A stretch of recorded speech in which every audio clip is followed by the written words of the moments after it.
दोस्तों, जय भीम, नमो बुद्धाय।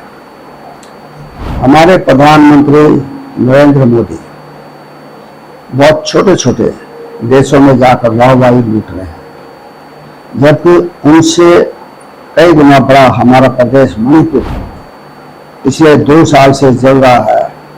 और इस नालायक को समय नहीं मिला कि वो मणिपुर में जाके वहाँ के लोगों के हाल चाल पूछे, उनके जख्मों को मरहम रखे, वहाँ शांति स्थापित करे। हमारे नरेंद्र मोदी का सोच यह है कि अगर मुझे विदेश में बुलाया जाता है और वहाँ मेरी बेइज्जती होती है तो भी मैं जाऊँगा।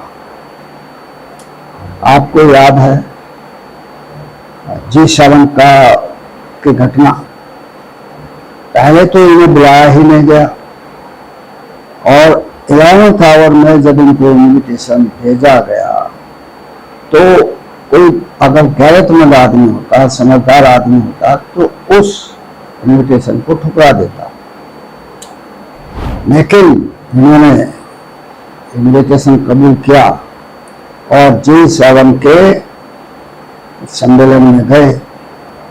वहाँ इनकी कितनी बेइज्जती हुई ये आपने देखा है।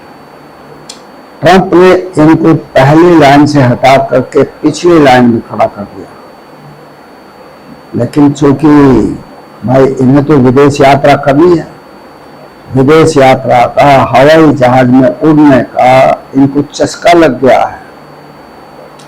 हमारे यशस्वी प्रधानमंत्री नरेंद्र मोदी की सोच यह है कि चाहे मुझे रोज 10 जूते मारो, लेकिन प्रधानमंत्री रहने दो।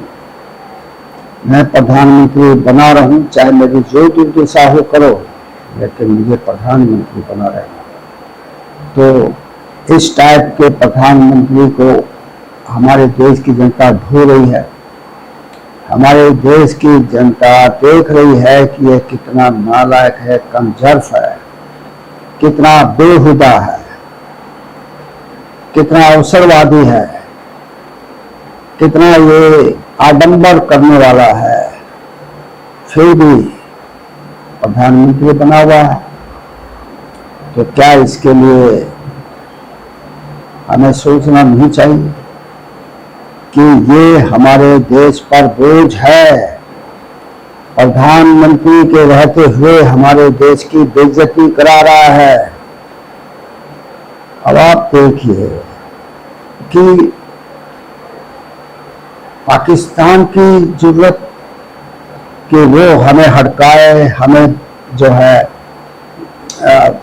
चैलेंज करे, जबकि इसी पाकिस्तान को हमारे देश की प्रधानमंत्री श्रीमती इंदिरा गांधी ने 1974 में 2 टुकड़ों में बांटकर बांग्लादेश नाम का एक नया देश विश्व मानचित्र पर बना दिया था।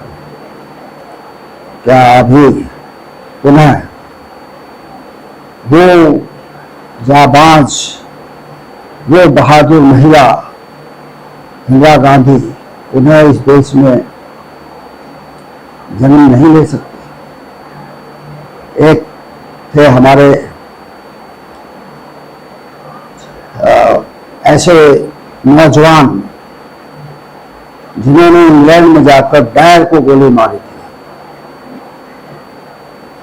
क्योंकि उसने जलियांवाला बाग में निहत्थे सैकड़ों लोगों को बेमौत मार दिया था। तो क्या ऐसे नौजवान पुनः हमारे देश में पैदा नहीं हो सकते? दोस्तों, अगर अपनी इज्जत बनाए रखना चाहते हो, अगर देश की इज्जत कायम रखना चाहते हो, तो इस बोझ से छुटकारा पाओ। जितना जल्दी हो सके इसे हटाओ, क्योंकि जब तक ये रहेगा तब तक देश को बेइज्जती होती रहेगी, देश का अपमान होता रहेगा। हमारा देश आसमान से अर्श से फर्श पर आ गया है, अब क्या इसे पाताल में भेजने का इरादा है? सोचो, विचारो, देश का भला सोचो, इस पाखंडी के बहकावे में मत आओ, इस पाखंडी के भ्रम जाल से छुटकारा पाओ। जय भीम, नमो बुद्धाय।